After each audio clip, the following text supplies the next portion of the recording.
Here's your classic British phone box repurposed. It reminds me of work for some reason. Hi folks, it's Graham here, and I've been lucky enough to get myself out on another wild camp. This is somewhere I haven't really explored before. We're in the Cheviots, but we've approached them from the Scottish side. And we're heading for Hownam Rings. It's hard to throw a stone in this area without hitting a hill fort. There's about 400 in the English-Scottish borders. But this one was suggested by a good friend, Sean Mack, and it looks fascinating. And it's associated with a line of standing stones as well. So I'm looking forward to getting up there, having a look and spending the night.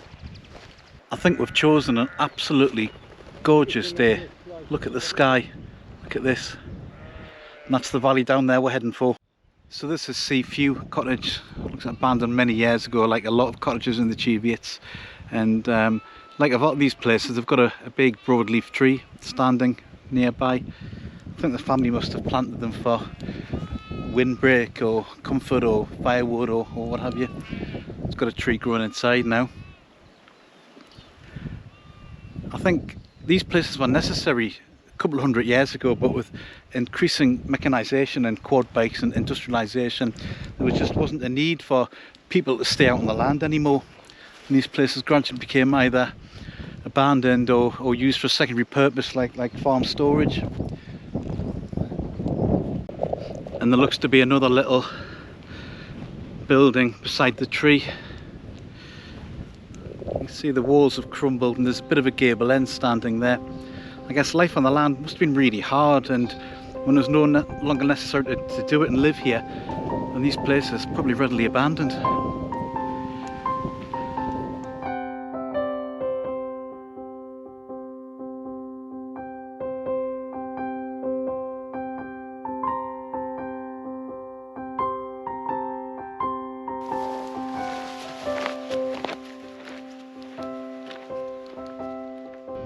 We think that's Hownam Law over there. That's a beast of a hill fort.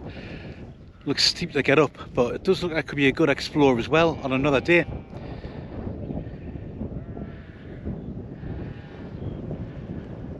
Absolutely beautiful around here. I've never been to the northern Cheviots, you know. Never been from the Scottish side. And I think I've been missing out on a bit. What's interesting about Hownam Rings Hill Fort is not just its antiquity, but unlike a lot of the hill forts in this area, it's actually had an archaeological excavation, so we know a bit more about it than most.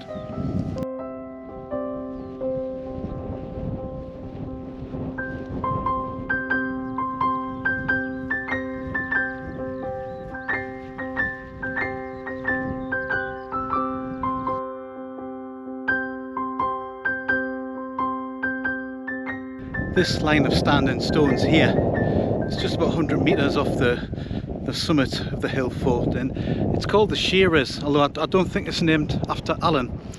It's tempting to think that it's like some sort of ritual or like a procession walkway or something like that, but I think the archaeological smart money is on this being an ancient boundary marker.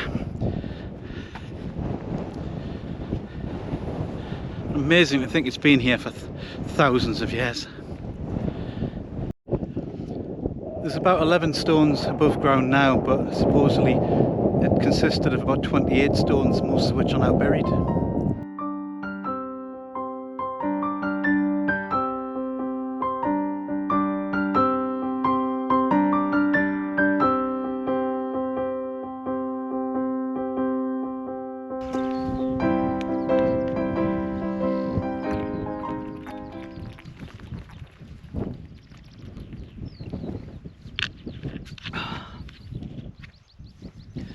I brought more water than usual, and I think I'm going to need it today. So I'm not out solo today. You may have noticed I'm out with the semi-legendary Mountain Hopper 57. There he is. I've got the sesame seed bar from a ration pack, and astonishingly it's only out of date by 4 months, so I'm looking forward to this.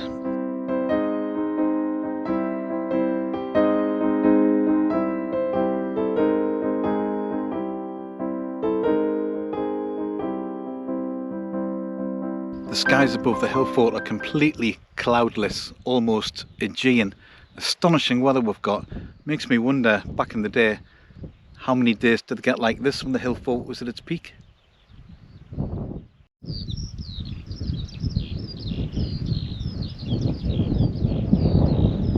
I've been having a look where to pitch my tent, and I think between these two earth mounds there's a nice flat area here, and I think that's going to be where I'm going to sleep tonight. I've really been enjoying the Alpkit Tarpstar one, the last couple of wild camps that I've done, so I'm going to use it again tonight.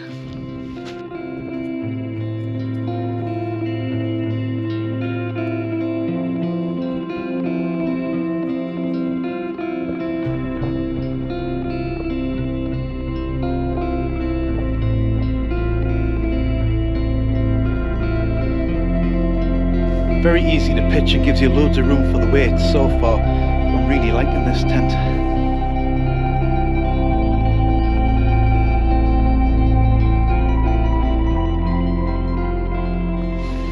I'm still testing this ultralight mini pump by Aerogogo.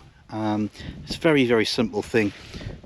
It doesn't do anything else but be a pump, and there's not even an internal battery, so you just unplug that cable there,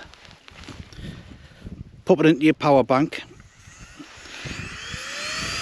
and it just is ready to go.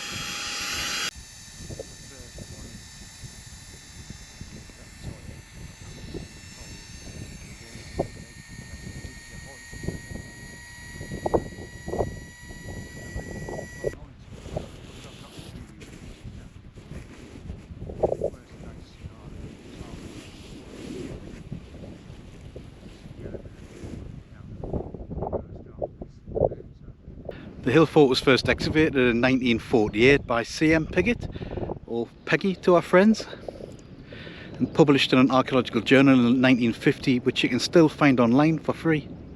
It's reckoned there were 4 main phases of construction or inhabitants here, and the first phase began in the Iron Age, and that was just an outer defence of a simple wooden palisade. And it's thought that the hill fort was inhabited for about 700 years. There's been a few archaeological finds here, an iron knife, a grinding stone. There's been animal bones and charcoal, and there's been pottery in the native style, but also pottery, Roman pottery as well. Who knows what that means? Who knows what the Roman influence was in this place in the latter days? We know a few of the broad strokes of this place, but not the fine detail, and I think honestly it's the fine detail that interests me about what it was like to live here as a person, what the names were of the people that lived here. It was such an important place for 700 years, and now there's 2 old blokes counting on top of it alone. Anyhow, it really is my privilege to be able to spend the night here.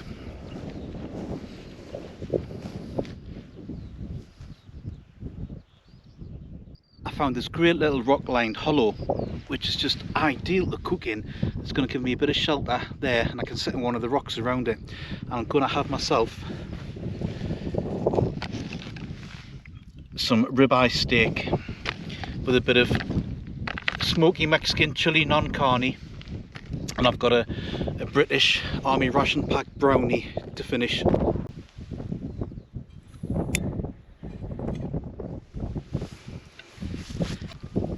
Bit of garlic infused oil.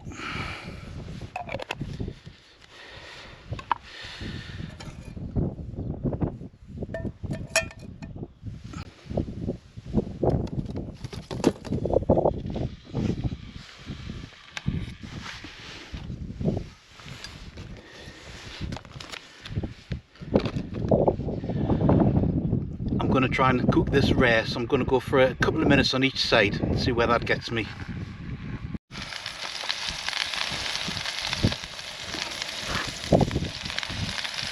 Just going to season it as it cooks with a bit of salt and pepper and some chili flakes.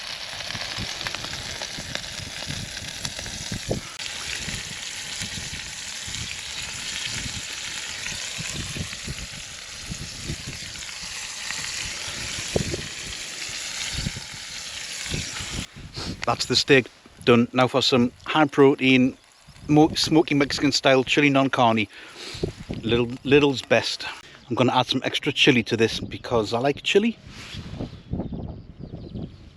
So honestly, it's not the best looking food I've cooked out while camping, and it is on a pink plate, but I'm going to enjoy this.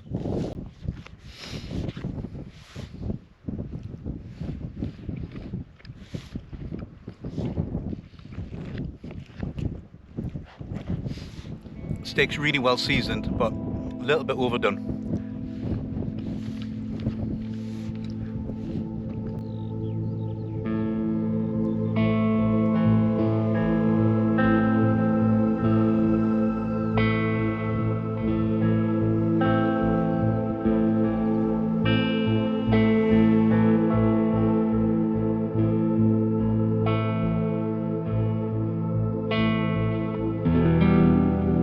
There's the sun setting over there, and there's Hownam Low, with just a bit of cloud forming on the top of it. As we look further over here, there's just an inversion forming, rolling over the hill and settling down in the valley below there. And I haven't really got the photographic equipment to film that properly, but it feels amazing to be here. What a privilege.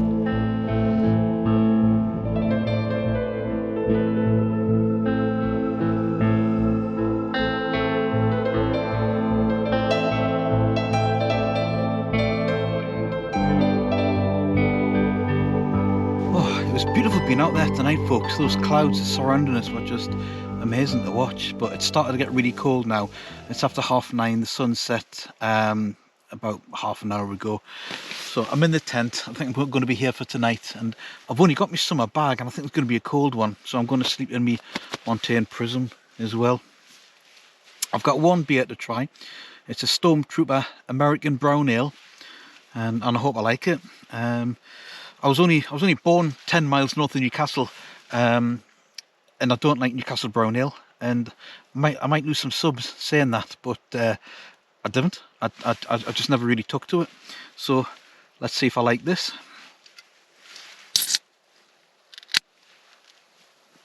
Oh man, it's frothing up.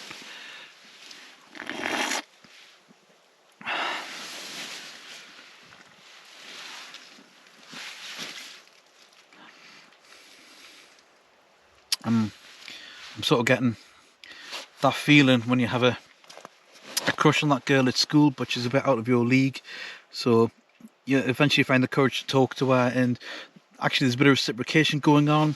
And you ask her out on a date, and it goes really well, and she's the love of your life, and you end up married. And then 20 years later, you find yourself sitting on the sofa watching Netflix, and there's no communication, and that once vital spark just has seemingly dissipated into the night, and you're sitting there in two people in a quietly unhappy marriage, both afraid to leave in case there's nothing better out there, and there's nothing between you but Netflix in a long grey corridor before your own inevitable demise.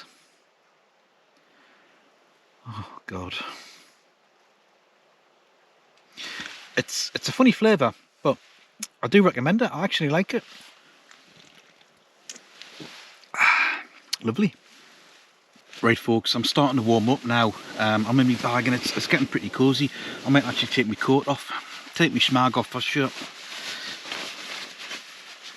I'll probably strangle us overnight anyway. I'm going to listen to an episode of Sasquatch Chronicles and maybe dream about Bigfoot, and I'll see you guys in the morning.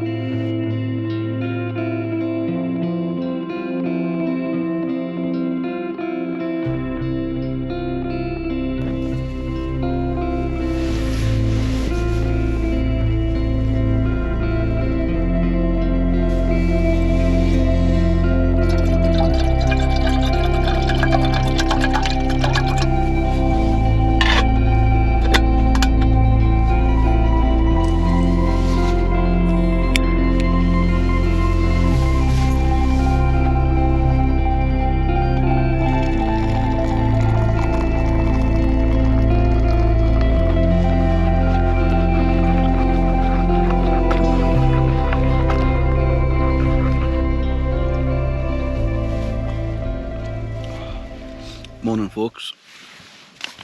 I didn't have my chocolate brownie last night, so I think I'm just going to take it home and save it for later. I wanted to do some filming outside this morning, but as you can see we're just sitting in a cloud and it's really cold and damp out there. So I'm going to sit tight for another half hour and see if it lifts before I start packing away. It's still really early and I hope to be off the hill by 7 o'clock. I did want to thank a couple of lads. I met a lad called Martin in the tinned fish aisle at Lidl's when I was buying sardines for my dog. He's bought me some coffees before and he seems a right canny chap. So hi Martin, it was nice to bump into you. And I want to say thanks to Michael, who I bumped into in the best pub in the world. You know where that is. And he's bought me some coffees this month. So thanks Michael, thanks lads, it was nice to bump into you both.